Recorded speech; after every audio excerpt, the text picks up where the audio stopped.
Rebonjour à tous. Je suis David Galrinier, donc directeur technique contenu usage au sein du pôle de compétitivité Minalogic. Minalogic qui est sur l'accompagnement des entreprises et des laboratoires de recherche et des écoles d'enseignement supérieur dans l'innovation technologique.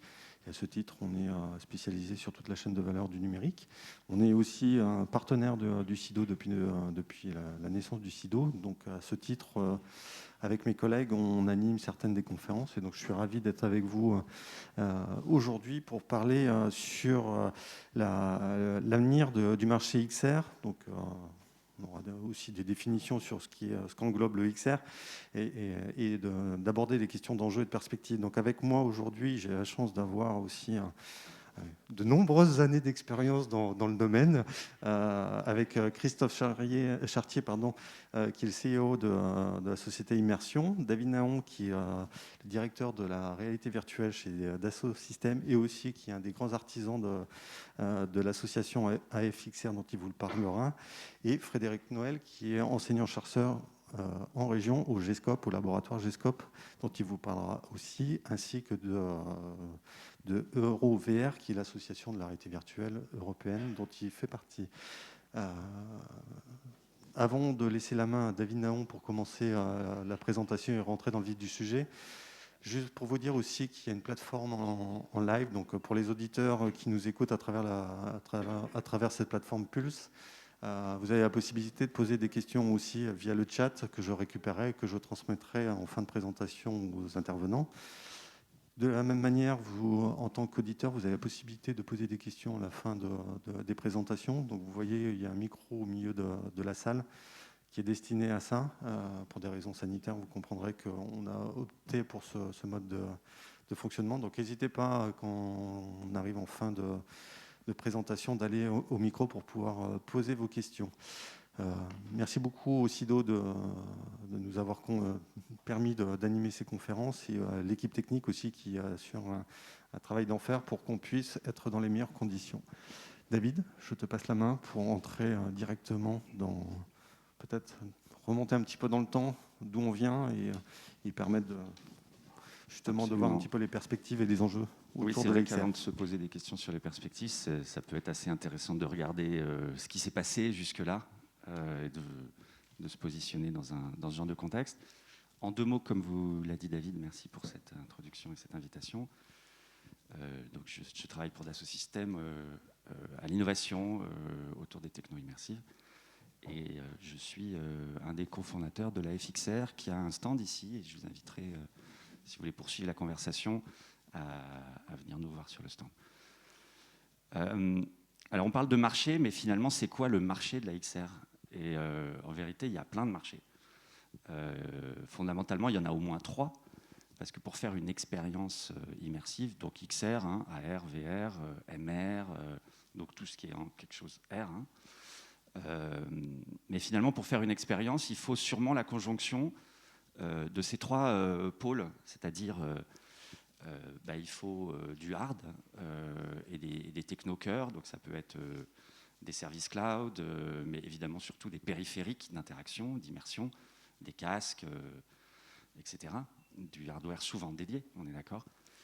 Il faut des applis, soit des applis pour créer les contenus, soit des applis qui sont en tant que tels des services, des SaaS, qui vont permettre de faire tourner, en gros, de motoriser quoi ? Les contenus.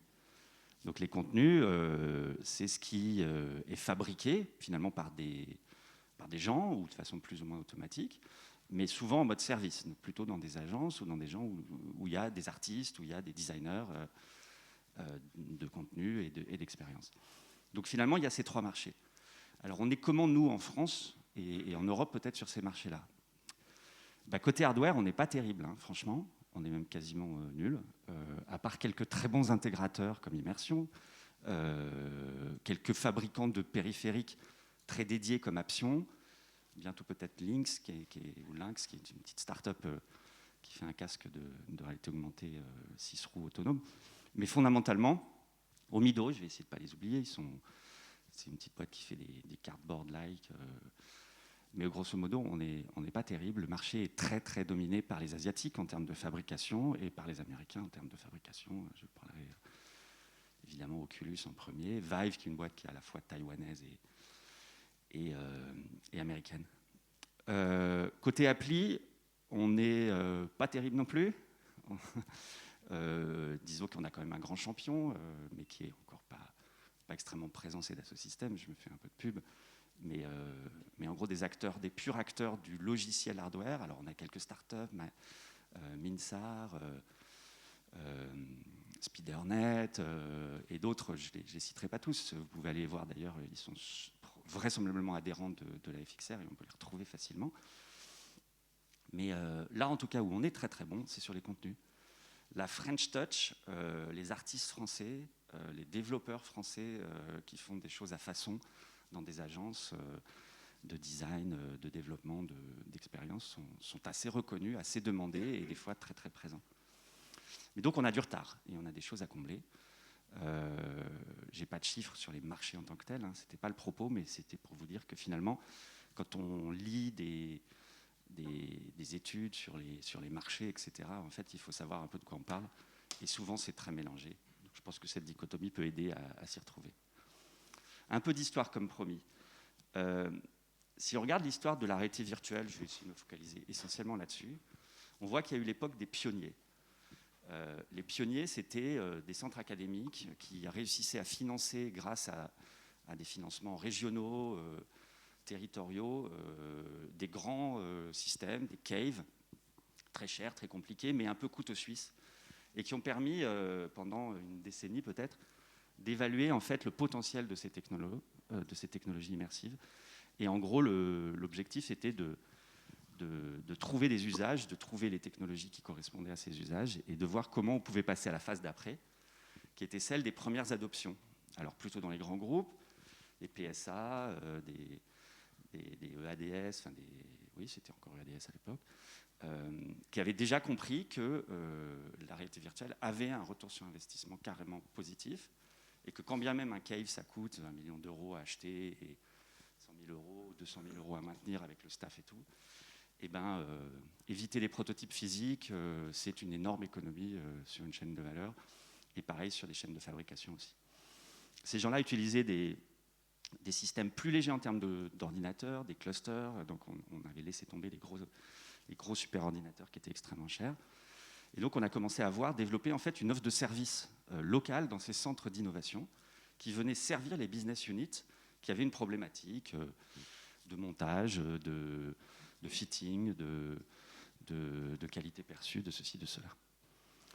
Et on est arrivé à la fin, à l'ère dans laquelle on est maintenant, qui est l'ère peut-être vraiment du déploiement, dans lequel en fait le hardware a complètement changé puisqu'on est passé sur des casques, beaucoup Vive en entreprise, Oculus, et où finalement on n'a plus besoin de supercalculateurs, mais juste quand même des stations de travail assez haut de gamme, en tout cas pour le design. Et on a vu donc des business units non plus passer par ces centres d'innovation dans les grands groupes, et on voit maintenant des PME, des SME, qui peuvent être considérés comme des business units de grands groupes, qui vont s'approvisionner directement chez les fournisseurs de solutions. Et ça, c'est très nouveau. Enfin, c'est pas très nouveau, mais ça vient complètement disrupter l'ère d'avant. Et tous les grands spécialistes des grands groupes se sont mis à devenir des espèces de consultants transverses qui accompagnent les business units, finalement, dans leur propre déploiement, mais sans forcément être acteurs directs sur la chaîne, sur le chemin critique du projet. Et donc on voit que et là la clé c'est les workflows, qui sont déjà existants, les outils qui sont déjà existants, et donc les solutions immersives qui viennent augmenter les capacités de ces solutions. Où est-ce qu'on va maintenant et qu'est-ce qu'on est en train d'aborder comme ère? Et je pense que la crise est en train d'accélérer cet âge que moi j'ai appelé gentiment l'âge de l'ère de la productivité. C'est que finalement, au lieu de passer comme dans l'ère d'avant, par l'IT, qui va acheter des solutions, quand bien même c'est les business units qui s'équipent, il y a quand même une activité IT qui vient industrialiser ces équipements, etc. Je pense que ce vers quoi on va, c'est le cloud, et c'est finalement la consommation de services à la demande, d'une manière très, très ad hoc, au même titre qu'on va faire un coup de Skype ou un coup un coup de sortir son outil de CAD ou son outil de ceci ou de cela, mais je veux dire, ça va être complètement mainstream, et entre autres, parce que il y aura une maturité à la fois des technologies et des solutions, donc des applis, je pense qu'il va atteindre le plateau de la productivité. On est encore aujourd'hui dans quelque chose qui n'a pas atteint la masse sûrement critique. Ça va, j'ai encore 3 minutes. Ça va être dur. Mais du coup, à propos de masse critique, ce qui est assez intéressant de voir, ce petit chart, c'est une classification qu'on a inventée chez nous pour essayer d'évaluer finalement en quoi une techno hardware, enfin en tout cas, a une chance finalement de devenir mainstream. Je vais juste prendre un tout petit exemple pour pas passer trop de temps, mais si on regarde l'Oculus avec le Kickstarter, ils ont réussi un truc assez génial, c'est qu'ils ont trouvé un killer purpose qui est de fournir à des développeurs de contenu interactif plutôt pour le jeu vidéo. Ces gens-là, ils ont financé le Kickstarter et ils ont acheté un casque parce qu'il y avait un objectif, c'était développer des contenus pour le jeu vidéo. Donc ça, il faut en fait trouver soit un killer purpose, soit un multipurpose.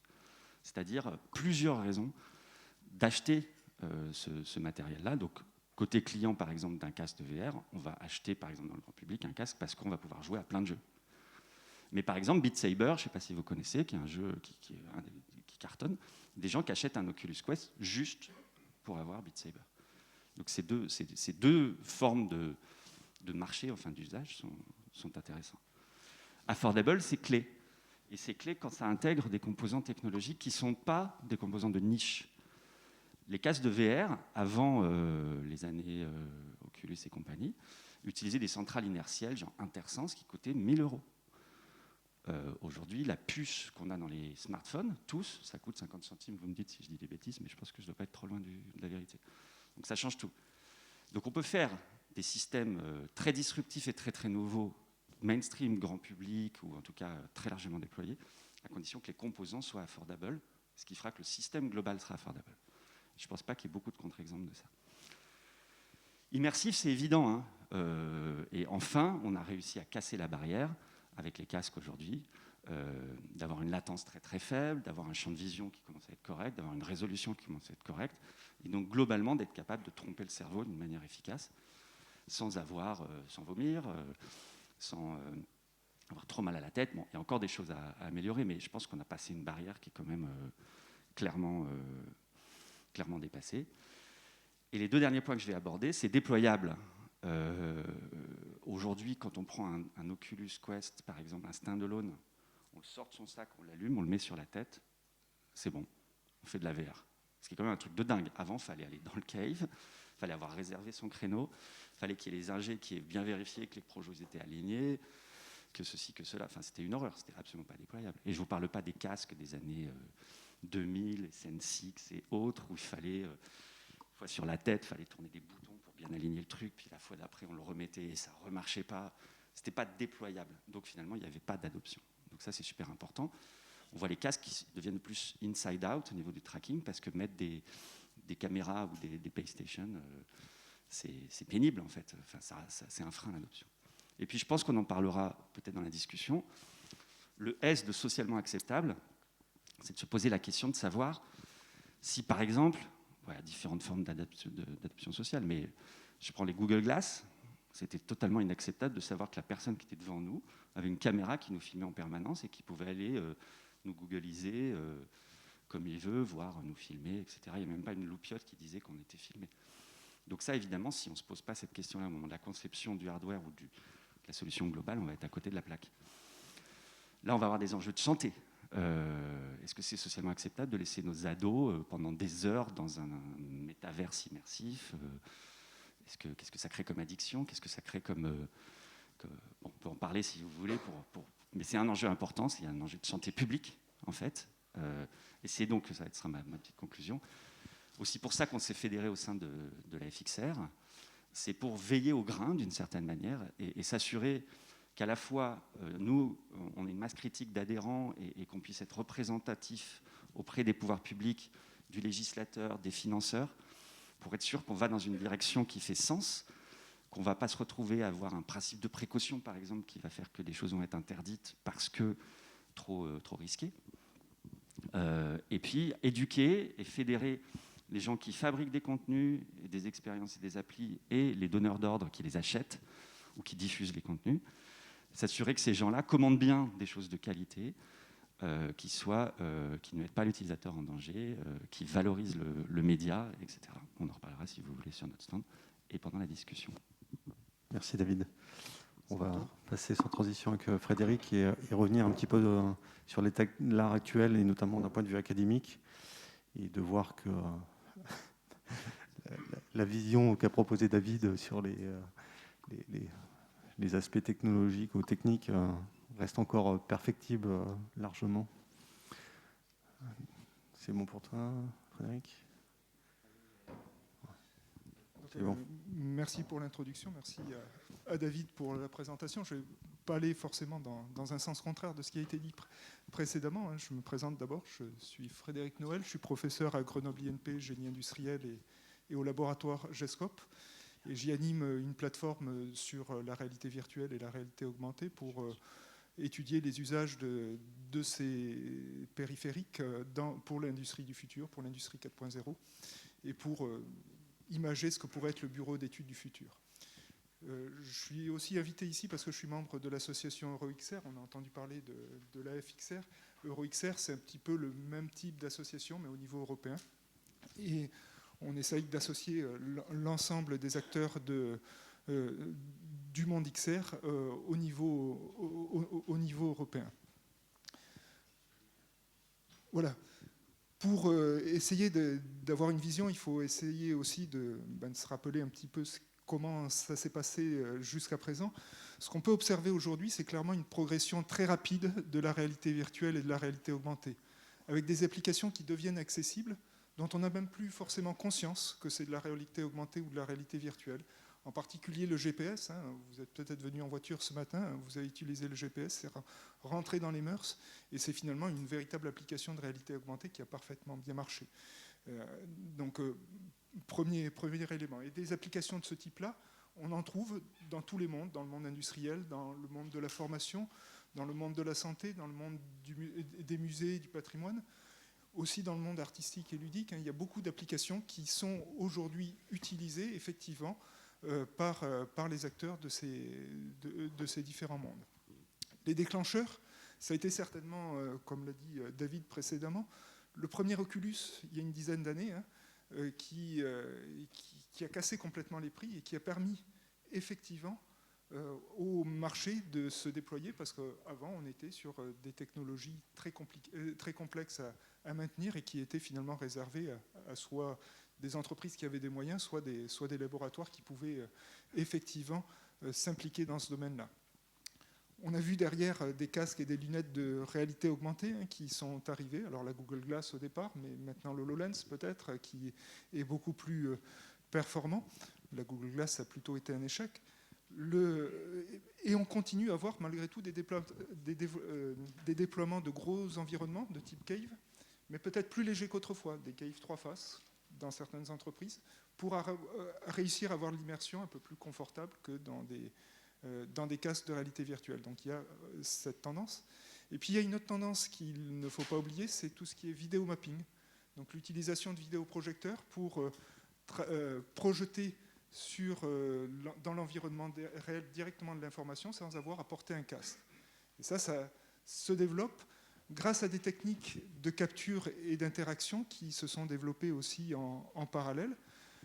En particulier, je dirais, une grosse prime à l'analyse d'images qui a fait des progrès extraordinaires, qui permet le tracking infrarouge qu'on utilise un petit peu partout, mais aussi du tracking avec des simples caméras, jusqu'aux techniques de photogrammétrie qui permettent de reconstruire des environnements 3D maintenant quasiment instantanément et avec très très peu de moyens.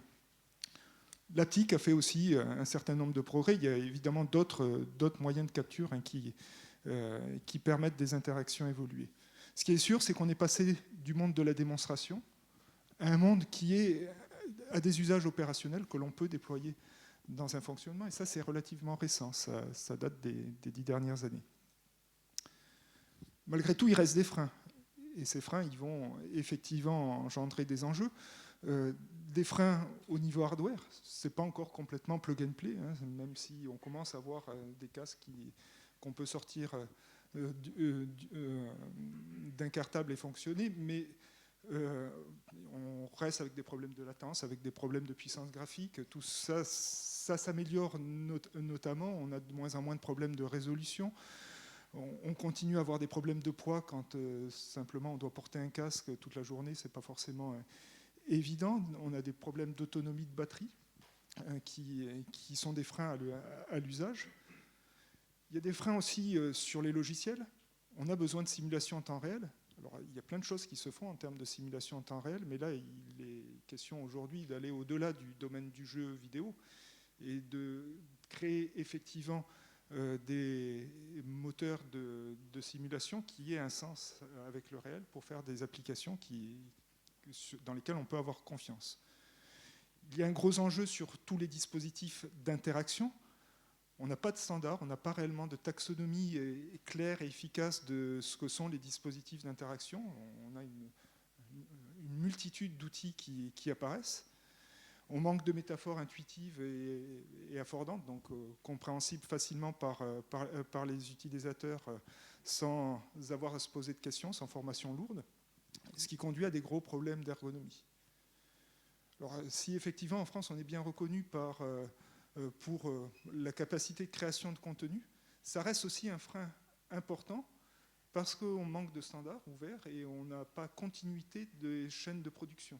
Donc c'est toujours des spécialistes finalement qui sont capables d'aller récupérer des contenus 3D, de les insérer dans des scènes, d'arriver à créer ces éléments-là.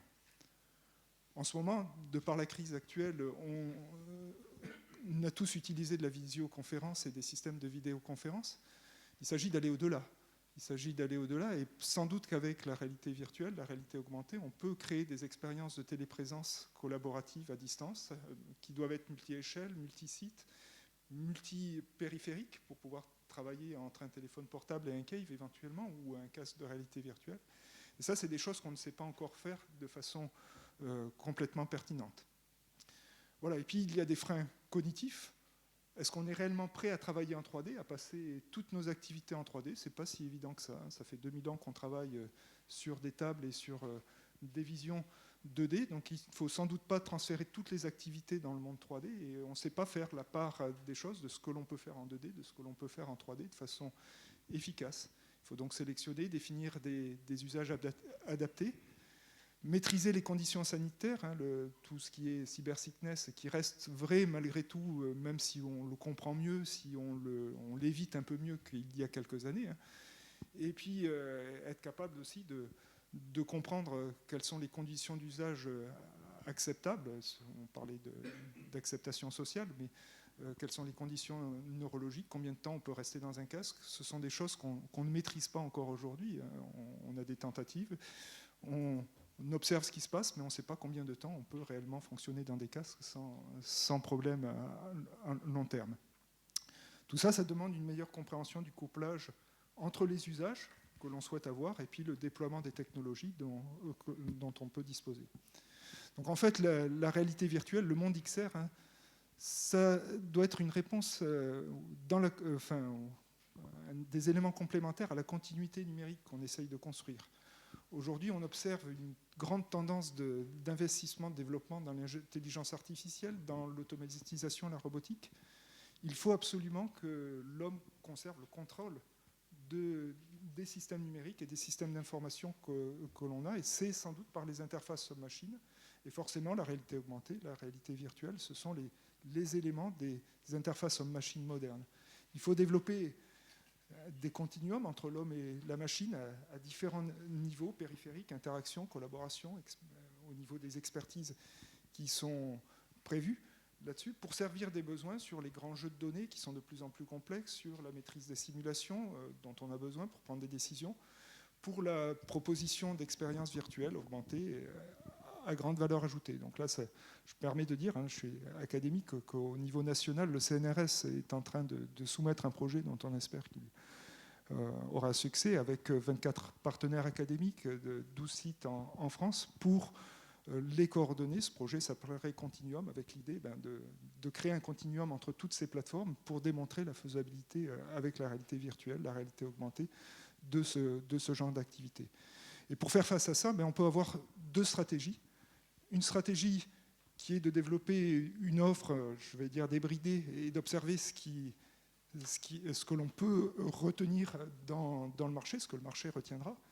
Puis quand même une stratégie qu'on préférera chez les académiques, c'est une étude systématique des freins que je viens d'exposer, de proposer des solutions et des usages adaptés à ces éléments-là pour effectivement proposer des choses cohérentes pour l'avenir, la réalité virtuelle et la réalité augmentée.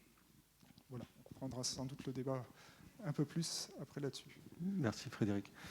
Tu m'en voudras pas, mais en tant qu'animateur, je me dois de dire aussi, mesdames, il y aura aussi un continuum entre les femmes et les machines. Excusez-moi. Là-dessus. Pour finir, avec Christophe, du coup, tu veux lancer la vidéo tout de suite non, je ne vais pas la lancer. Tu feras un petit signe pour que la régie savent quand la lancer. Pour faire un petit teasing, je m'attendais à parler technologie et en fait, avec Christophe, on a fini par parler d'amour et de philosophie. Donc, non, ouais, je ne suis pas prétentieux à ce point-là. J'ai bu du petit lait. Non, j'aimerais quand même. Alors, pour ceux qui ne me connaissent pas, Christophe Chartier, je dirige l'entreprise que j'ai créée il y a 26 ans maintenant, qui s'appelle Immersion. C'est vrai qu'habituellement, j'aurais parlé beaucoup de matériel, parce que depuis 26 ans, on accompagne des académiques, des industriels dans l'utilisation de ces technologies. Donc pour ceux qui sont assez jeunes, c'est vrai que David l'a souligné tout à l'heure, mais les casques, toutes ces technologies existent depuis pas mal d'années, depuis les années 50. Et on a commencé très tôt à commercialiser ces produits. Et on a découvert, exploré, co-construit certains usages avec les académiques, puis les industriels. Et on a vu évoluer ces usages des casques vers des systèmes immersifs où on peut être plusieurs. Alors moi, je vais parler peut-être d'usage, mais surtout, on a vu les freins de ces technologies. Alors aujourd'hui, ils sont peut-être gommés par de meilleurs casques et autres, mais je pense que la solution, elle ne viendra pas des casques.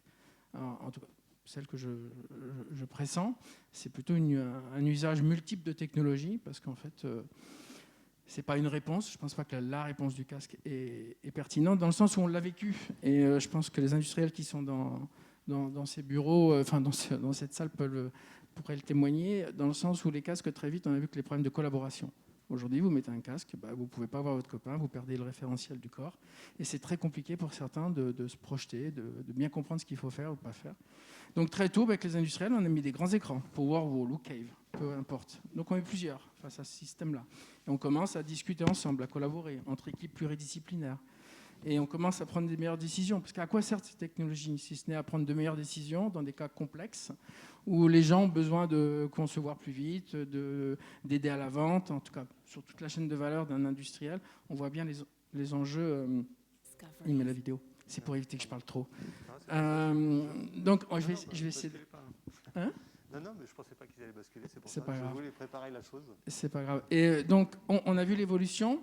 Et donc Immersion, c'est avant tout un intégrateur, un distributeur, mais depuis une quinzaine d'années, on a développé une activité de recherche et développement qui a été principalement alimentée sur des projets d'aide à la décision, dans des environnements de crise.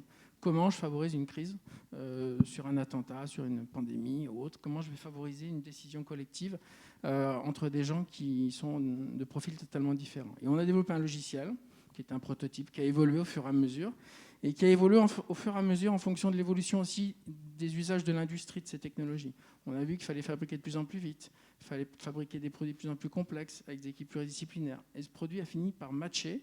Et dans les années 2016, on a lancé le produit, on a industrialisé, ça s'appelle Sharing, c'est pour ça que j'ai mis la chemise, qui permet en fait de connecter, vous, les acteurs de la décision collective. Donc pour moi, les technologies de demain, pour moi la réalité virtuelle ou toutes ces technologies, sont en fait, la réponse, c'est de connecter la bonne personne avec la bonne information au bon moment pour prendre la meilleure décision. Et c'est pour ça que la réponse, elle est dans des casques, mais dans des caves, dans des tablettes, sur vos smartphones. En fait, on s'en fiche où elle est. La technologie, quelque part, on s'en fiche. On considère que, en tout cas, c'est notre point de vue chez Immersion, que le garant d'une bonne décision, ça sera de s'intéresser très tôt à l'homme et à ses interactions entre les différents individus, entre la prise de décision. Et c'est pour ça que le point que soulignait tout à l'heure Frédéric sur l'aspect cognitif, pour nous, c'est clé depuis 15 ans. Tous nos développements de solutions et principalement de sharing sont faits autour des sciences cognitives. On a la chance sur le territoire bordelais d'avoir une école qui a démarré il y a quelques années maintenant, un peu plus de 10 ans, qui s'appelle l'ENSC, École nationale des sciences cognitives. Et c'est vrai qu'on a eu cette approche d'observation, et donc on se nourrit de ça, de ces process, et on développe nos solutions comme ça. Ce qui fait que l'adoption peut être favorisée par ce type d'outils, et surtout avec un regard qui n'est pas du tout technologique. Pourtant, on vient de la techno. Et c'est vraiment ça l'enjeu. Et le petit film qu'on peut lancer maintenant, en fait, c'est pour montrer, parce que je ne fais pas du tout attention à l'heure, c'est pour montrer un petit peu la vision et les valeurs qu'on essaye de développer chez nous. Il y a un petit fond musical, mais je pense que c'est sous-titré, avec l'idée de, avant tout, c'est l'homme au cœur des décisions, c'est comment je favorise ces interactions entre nous tous, comment je favorise la prise de décision à distance, comment j'intègre quelqu'un qui est international dans une prise de décision avec des Français. On connaît le problème de langage, tout le monde ne parle pas super bien anglais, on fait des erreurs d'interprétation. Comment on va gommer avec les technologies ou avec le logiciel, avec ces hard et soft, et bien ces enjeux-là, pour nous, c'est ça le demain. Ce n'est pas une réponse, c'est une multitude de réponses, mais avec l'homme qui est clé. Donc c'est pour ça qu'on essaye de montrer un peu que la chance qu'on a, et je rebondirai sur les valeurs du territoire, la chance qu'on a en France, c'est qu'on a beaucoup de créatifs. Et dans tout ce qu'on a entendu juste avant moi, on ne parle pas beaucoup d'imagination ou d'émerveillement. Et je pressens, c'est pour ça qu'avec David, quand on a préparé cette intervention, on parlait d'amour, parce que c'est la clé. Nous, on parle beaucoup de retour sur émotion. C'est comment je favorise l'engagement des jeunes. Comment, dans des centres AFPA, comme on avait développé il y a quelques années des simulateurs de soudage pour apprendre le geste. La soudure, c'est pas super fun. Mais pour ramener des gamins dans ces filières-là, la technologie a donné envie de revenir. Donc il y a plein d'enjeux comme ça. Le tactile, le pari qui a été fait il y a 15 ans chez nous, mais qui est partout maintenant chez vous, permet le côté intergénérationnel. Quand on développe nos tables tactiles, on peut faire de la passation de savoir très simplement. Un enseignant avec un jeune va pouvoir interagir simplement parce qu'il n'y a pas de frein. Si on se remonte il y a quelques années, quand on voyait les premières salles de réalité virtuelle, et les vieux ici savent, il fallait un ingénieur. C'est insupportable aujourd'hui. On ne peut pas être lié à un ingénieur. L'ingénieur, vous avez certainement tous ingénieurs, donc je vais me faire lyncher en sortant, mais vous l'avez compris que je ne le suis pas. Mais je trouve qu'il faut gommer ces freins-là. Il faut être dans l'adoption, favoriser les interactions entre nous et pluridisciplinaire. Donc cette petite vidéo a cette vocation, sans prétention, c'est de montrer qu'il faut garder un peu l'âme du gamin qu'on a tous, et que ça, c'est la force d'un territoire comme la France, la créativité, l'imagination, qui peut faire que nos solutions peuvent être plus facilement adoptées à l'export. Parce qu'on peut être plus fort que les GAFA, si on met du sens un petit peu dans ce qu'on fait. Donc juste pour mettre les étapes, parce qu'on parlait des étapes, et je conclurai là-dessus. C'est vrai qu'il y a quelques années, quand j'ai démarré, on était vraiment face à des gens, des technologues. Il fallait des solutions techniques. Il fallait le pixel carré en haut, et puis là, il fallait le temps, et sinon, ça ne marchait pas.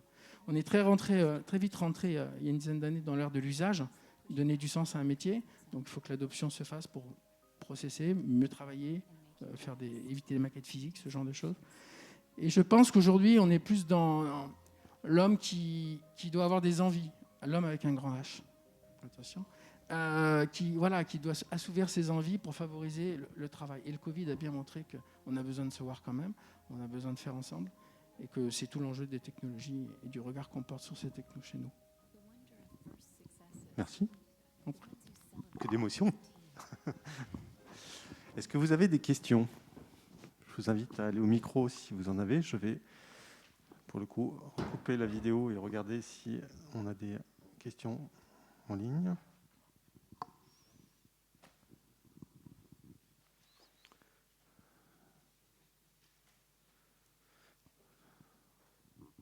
On a une question par ici, voilà, dans le public. On y arrive. Est-ce que ça marche ? Oui. Donc bonjour, Antoine Hébert, société Novius. Donc j'ai une petite question sur la réalité augmentée projetée que je vois un petit peu apparaître par-ci par-là, que je trouve assez intéressante. Si vous avez des choses sur le sujet, des exemples justement d'usage, voilà. Il y en a pas mal qui se font dans des applications industrielles, ne serait-ce que pour projeter sur des pièces les localisations de ce que l'on peut avoir à assembler. C'est un premier élément. Effectivement, ça permet de travailler main libre, sans casse. Par contre, ça demande effectivement une calibration assez forte, donc la capacité de mettre des pièces sur des gabarits, des choses de ce genre, pour arriver à fonctionner. On voit se développer des techniques maintenant qui permettent de traquer les pièces, de maîtriser la position des pièces, même si elles sont mobiles, et ce qui permet de rajouter des contenus sur des supports mobiles en les projetant correctement. C'est ce que j'ai appelé le vidéo mapping tout à l'heure dans ma présentation.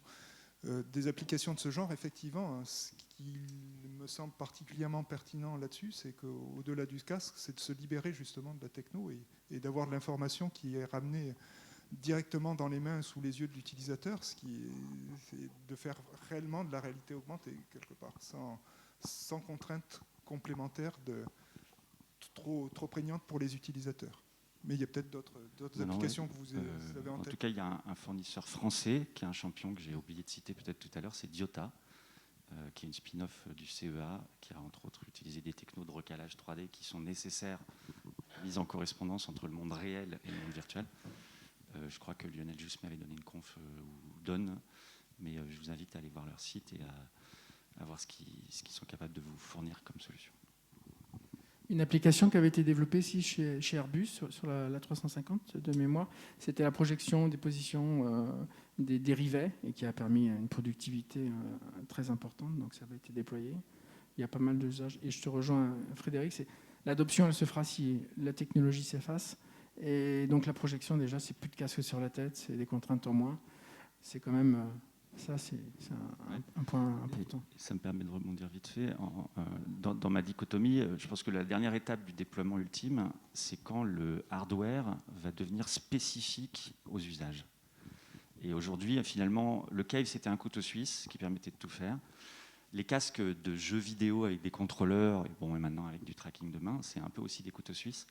Ils répondent assez bien aux besoins du jeu vidéo, et c'est ce qui a permis, comme je le disais, d'avoir des casques professionnels qui exploitent les technologies du grand public. Ça, c'était indispensable. Et je pense qu'on va trouver des périphériques qui vont être très, très spécifiques à l'aide au montage, au design et à la collaboration, à des choses qui se font en site, à des choses qui se font dans le bureau d'études, à la formation, etc., avec derrière des équipements. Je n'ai pas parlé de 5G aussi, mais sûrement un des facteurs qui va aussi beaucoup transformer le paysage. Est-ce qu'il y a d'autres questions dans la salle? Oui. Bonjour, Fabrice Crouzet, Société 5 Connect. Dans la vidéo, on voit des hologrammes là, un peu immatériels. Est-ce que c'est des technologies qu'on va voir apparaître bientôt? C'est le mot bientôt qui me gêne un peu. Alors peut-être que Ça existe déjà? La partie académique peut répondre. Ça existe déjà. Alors de façon très embryonnaire, il y a une société hongroise qui s'appelle Holographica, qui génère des périphériques de ce type-là. Bon, il faut quand même regarder un écran, hein. C'est pas magique, ça sort pas de nulle part. Ça permet quand même de faire des hologrammes en couleur et sur des angles de vision qui commencent à être intéressants. Ça reste encore peu performant, avec très peu de résolution, avec très peu de capacité graphique par rapport à ce que l'on observe par ailleurs. C'est pour ça que ça ne se développe pas particulièrement. Il y a une autre technologie qui a été développée en Suède, à KTH, mais qui permet des hologrammes simplement sur quelques degrés. Donc là, ça ressemble encore plus à de la technologie type Star Wars, hein, ce sont des projecteurs au plafond, en fait, et on regarde une table qui n'a l'air de rien, parce que c'est une table en bois avec une simple dalle de verre dessus, et on voit des hologrammes qui sortent de la table, effectivement. Mais c'est des angles de vision très limités et en monochrome. Donc ça existe déjà, mais pas encore mature en tous les cas. On est encore dans une technologie démonstrative. Il faudra attendre encore quelques années, je pense, pour que ça puisse réellement produire quelque chose d'intéressant. Et du coup, est-ce que c'est le Saint Graal en fait? Est-ce que c'est quelque chose qui va remplacer tous les autres sur le plan technologique, hein? Alors, si on se projette dans la même idée que le vidéo mapping, on est débarrassé de tout équipement, on voit du 3D qui sort de la table ou d'un écran. Ça paraît effectivement assez magique. Ça permet, malgré tout, et la technologie holographica dont je parlais permet cela, hein. Ça permet de tourner autour des objets ou d'être à plusieurs, de voir un objet 3D et puis de pointer l'objet qui flotte devant nous. Et les autres voient le doigt sur des angles de vision différents. Donc c'est intéressant. Mais la qualité, aujourd'hui, n'y est pas par rapport à ce que l'on a avec des écrans stéréoscopiques, avec des casques de réalité virtuelle. Et c'est pour ça que ça pourrait être le Saint Graal à terme, mais c'est pas encore au point. Si je peux éventuellement compléter, parce que ça répond aussi à une question. Pour immersion, comment gérez-vous les clients qui n'ont pas de modèle 3D? Et ça rebondit aussi au slide de Frédéric en disant, est-ce que la 3D, nous on a toujours pris le pari, parce que je suis la génération où j'ai vu Leila sortir de Star Wars et j'ai dit c'est ça que je veux faire, mais est-ce que la 3D peut être adoptée par tous? C'est une première question, et ça je suis assez d'accord que moi j'ai toujours cru, mais je m'aperçois dans certains usages que c'est pas si simple que ça. Il faudra plus de temps qu'on ne le croit. Ça veut dire qu'une fois de plus, la solution elle est plutôt hybride. Aujourd'hui, c'est pas uniquement de la 3D. On a besoin, et c'est le postulat aussi un petit peu. Alors, je fais de la pub pour Sharing, mais on n'a jamais, on veut partager n'importe quoi avec n'importe qui à n'importe quel moment. Du coup, ça doit être de la 3D, de la 2D, du Excel, du PowerPoint, on s'en fiche en fait, peu importe le type de data. Donc, je pense que c'est pas le Saint Graal ou dans de nombreuses années. Je voudrais quand même rebondir là-dessus. Pourquoi est-ce que la réalité virtuelle et la réalité augmentée et toutes ces technologies XR sont tellement importantes, je pense, pour l'industrie? C'est qu'elles permettent d'utiliser de la 3D d'une manière extrêmement facile et simple pour des personnes qui ne sauraient pas manipuler une souris 3 boutons, un joystick ou des choses compliquées. Donc en fait, attraper un objet, le tourner sous tous les angles avec sa main, c'est quelque chose que je n'ai pas besoin d'expliquer à ma grand-mère, quoi. Et marcher autour d'un objet pour le regarder et dire tiens, ça, etc. C'est ça le Saint Graal, en fait. Le Saint Graal, c'est d'avoir des modalités d'interaction qui sont aussi simples et naturelles que celles de la vraie vie, voilà, et du coup accessibles, simples, où il n'y a pas besoin vraiment d'apprentissage de l'outil. Ça peut servir à faire de l'apprentissage du métier, etc. Mais... Donc hologramme, en fait, ça ne veut pas vraiment dire quoi que ce soit. Un hologramme, ça veut juste dire un objet en 3D qui est dans le monde réel et avec lequel on peut interagir comme s'il était réel, quoi. Donc après, qu'il y ait besoin de lunettes, qu'il y ait besoin d'un casque, qu'il y ait besoin de projection, d'un machin, truc, on s'en fiche un peu, quoi. Mais enfin, c'est la conséquence technologique ou le besoin technologique qui est derrière, quoi. Bonjour, Frédéric Rabellino, groupe AB Volvo. J'ai une question à Frédéric et David. Puisque, en fait, on m'a posé une question hier à la fin de ma conférence, j'ai expliqué aussi hier sur l'époque pour adapter à l'XR, et un jeune est venu me voir en me demandant l'état d'alarme de la conception immersive. Okay. Et là, je me suis dit, mince, nous avons un collègue commun à l'université Paris, comment il s'appelle, le gros costaud, qui fait du CATIA immersif dans un cave monstrueux. De l'IMSI, qui est à Patrick Bourdeau. Patrick Bourdeau. Est-ce que vous avez des vues sur l'avenir du marché de la conception immersive, puisque j'ai la responsabilité de 6 bureaux d'études à travers le monde et je n'ai jamais vu concevoir en immersion quelqu'un. Eh bien, mon cher Frédéric, il est temps d'actualiser. Exactement, voilà le sens de ma question. Merci. Voilà, il y a un produit sur étagère français qui s'appelle CATIA Natural Sketch VR, par exemple, qui est édité par une société qui s'appelle Dassault Systèmes, okay, et qui est exactement un outil qui est destiné à des designers. Donc aujourd'hui, c'est en phase d'idéation plutôt d'early design. Donc au moment où on va se demander quoi développer et pas comment. Et donc en fait, ça permet d'exprimer des idées de manière très très rapide, très très naturelle, à l'intérieur d'un système d'information qui après, c'est un module de CATIA. Donc après va rentrer, on sait faire donc des formes, on sait faire des surfaces qui s'appuient sur ces lignes, je veux dire, pardon. Et après on sait les transformer, les modifier pour les ajuster, et après aller poser dessus des surfaces qui seraient manufacturables et rentrer dans le cycle de développement d'une planche de bord, etc. Donc ça, c'est pas de la science-fiction, c'est aujourd'hui développé utilisé dans des dizaines de studios de design français, sans parler de la start-up qui fait ça et qui s'appelle Gravity Sketch, par exemple, qui en fait son produit cœur. Il y a aussi des Anglais. Enfin, ça commence à devenir un vrai sujet. Maintenant, la grande question, c'est de savoir à qui on l'adresse et est-ce que finalement ça apporte quelque chose à qui on l'adresse. Donc là, il y a deux réponses.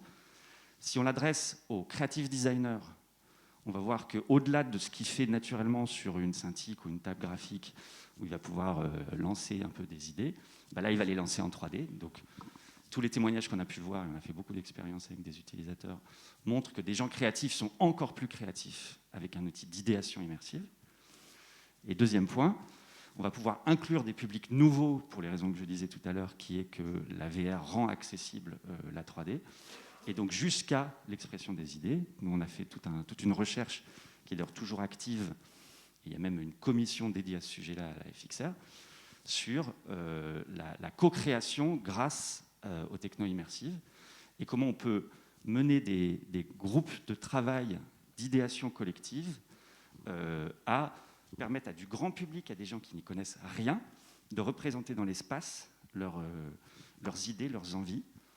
Vous pouvez googliser un truc qui s'appelle Dream Sketcher, 3D Dream Sketcher, qui est une expérience grand public qu'on a montrée en 2016, donc c'était déjà il y a pas mal de temps, et on voit que n'importe qui sait en fait représenter une idée dans l'espace sans être un professionnel du design graphique.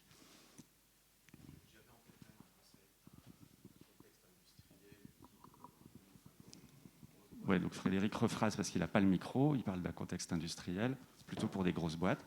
Eh bien, l'expérience, alors nous, évidemment, on y réfléchit. Et comme on est dans CATIA, on a la continuité numérique totale. Je te parlais de conception immersive pour appliquer à la conception mécanique, quoi. Tu vois, dans des bureaux d'études, pas pour tout le monde. Stay tuned.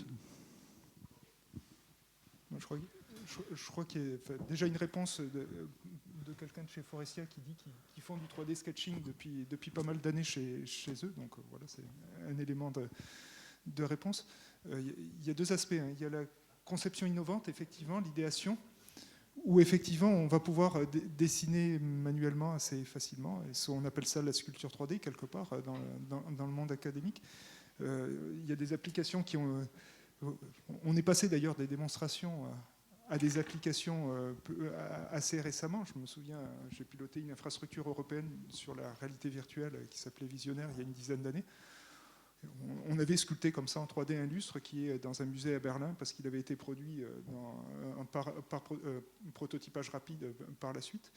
Donc ce sont des choses qu'on peut imaginer. Par contre, quand on va aborder la conception mécanique plus standard, ça demande de réinventer finalement toutes les interfaces homme-machine. Et là, il y a un gros travail, parce que refaire globalement, entièrement CATIA, c'est pas simplement le projeter dans un casque et mettre les fonctions dans un casque, c'est aussi se poser la question de est-ce que c'est réellement adapté. Typiquement, des tests qu'on a fait... c'est la question. Des tests...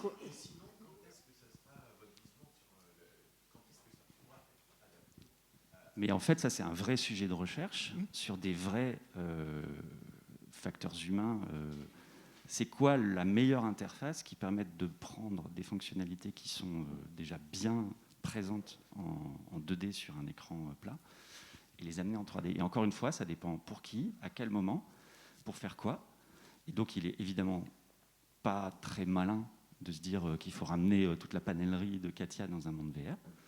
Mais il y a déjà, et on le fait beaucoup, comme on peut prendre le contrôle du bureau, du desktop à distance quand on est dans un casque. Par exemple, sur un Vive, on appuie sur le bouton système et on a accès... donc on peut déjà activer un certain nombre de fonctions 2D à l'intérieur d'un casque VR sans rien faire. Varjo aussi développe sur un concept comme ça. Donc, je dirais, si c'est l'utilisateur régulier d'un desktop, lui amener certaines de ses fonctionnalités en VR, c'est peut-être intéressant, mais il faut voir pour faire quoi.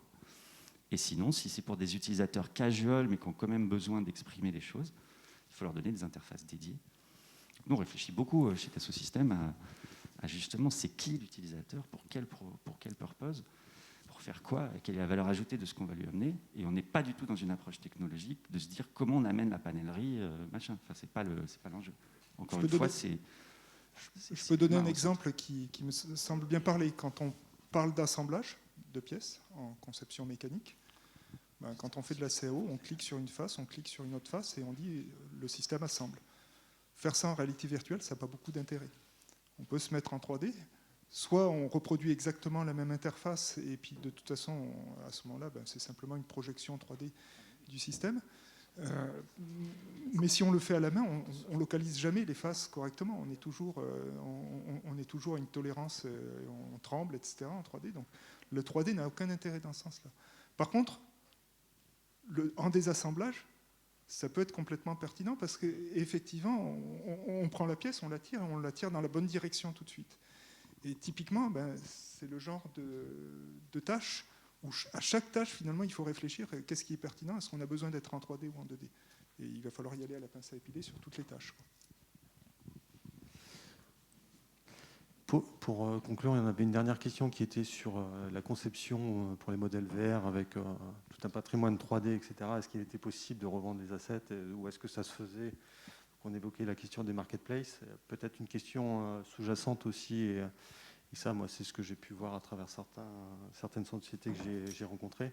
C'est aussi la question de la propriété intellectuelle. C'est-à-dire que sur certaines pièces qui sont designées sont aussi à protéger parce que ça fait l'image de marque de la société. Quand on prend une voiture comme Ferrari, toutes les pièces, si on pouvait les fabriquer à mano avec une impression 3D facilement. C'est pas un sujet qui est finalement très spécifique à la VR ou à l'AR ou à l'XR, mais globalement, ça parle de continuité numérique et d'asset store ou de choses comme ça, de protection d'IP. Nous, bon, s'il fallait répondre, on a une vision qui est très cloud et on veut que nos utilisateurs puissent bénéficier en fait de la contribution sociale de tout l'écosystème. Donc, on met en place une marketplace qui vend aujourd'hui plutôt du service et aussi des parts et différents.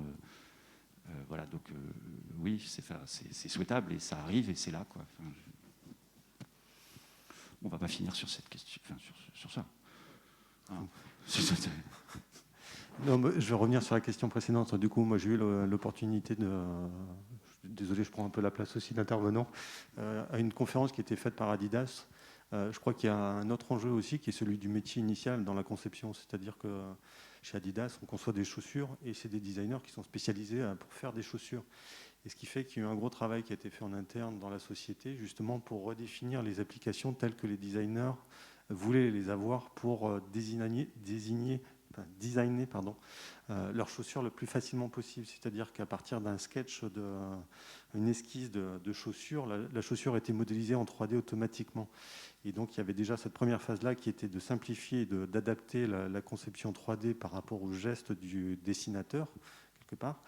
Et après de basculer sur un mode de génération automatisée, notamment via de l'intelligence artificielle, et sur les différentes possibilités en termes de texture, en termes de matière, en termes de couleur, en termes de personnalisation de la chaussure. Et donc l'idée a été déjà de partir à la fois du métier de designer en tant que tel et d'adapter l'outil en fonction de ça, et puis après d'arriver aussi à intégrer ça dans la chaîne numérique, donc dans ce continuum.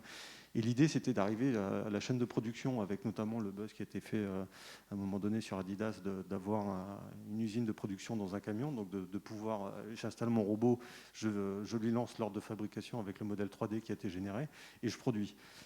Et à contrario, c'est de dire aussi aux équipes marketing, voilà la chaussure, voilà les différents modèles, voilà comment je peux packager et faire mon merchandising en magasin. Et donc très vite d'avoir une visibilité de ce que je peux faire à partir de l'objet 3D. Et donc le patrimoine 3D, c'est un peu une des questions qu'on évoquait, qui peut être très importante là-dessus.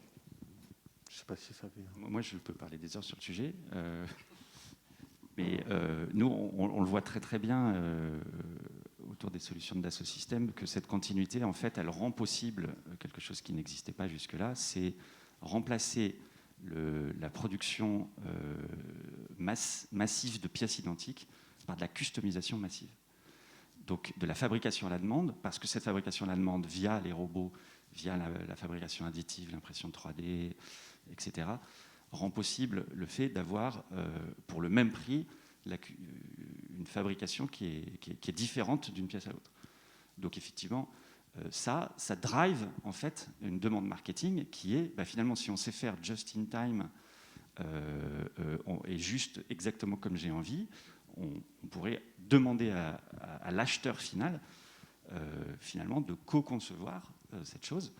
Et au lieu d'avoir un designer ou un chef de produit marketing qui va décider pour nous quelles sont les gammes de voitures, de chaussures et de ceci ou de cela, parce qu'ils ont fait des études et qu'ils se sont dit, bon, ben voilà, on va fabriquer X couleurs, X options de ceci, de cela. Ben, en fait, si c'est l'utilisateur qui le fait, c'est assez fantastique parce que non seulement il va avoir ce qu'il veut, lui, mais la marque va savoir ce que les gens veulent. Et donc va pouvoir anticiper aussi la demande de cet acheteur potentiel pour lui fournir, avant même qu'il l'ait formulé potentiellement, le produit de ses rêves, encore mieux. Donc on ferme cette boucle là. Est-ce que c'est complètement vertueux?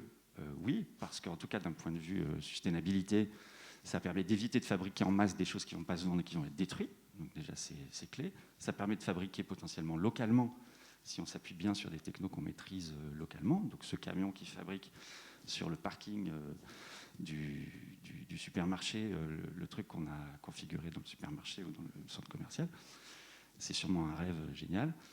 D'autant plus qu'avec les voitures autonomes, tous ces parkings ne vont plus servir à rien, puisque les voitures vont arrêter de se garer. Donc il va y avoir tout un tas d'endroits dans les centres commerciaux, dans les lieux très denses de ville, qui vont être disponibles pour fabriquer des objets manufacturés ou des plantes ou des choses comme ça.